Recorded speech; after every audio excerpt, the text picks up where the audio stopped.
कुत्र्याला पोळी खाऊ घातली. एकनाथ महाराजांनी काशी तीर्थ आणत असताना नाथ महाराजाला गाढव तरवताना दिसलं. सगळं तीर्थ गाढवाच्या तोंडात नाथांनी ओतलं.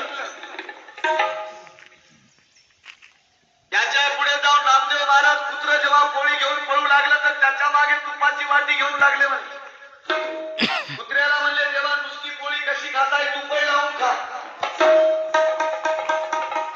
त्याच्या पुढे ज्ञानेश्वरांनी म्हणे वेदाला वेद बोलायला लावले. वेद आल्याला वेद बोलायला लावले. ज्ञानेश्वरांनी काय कमाले संताईच. त्या ज्ञानेश्वर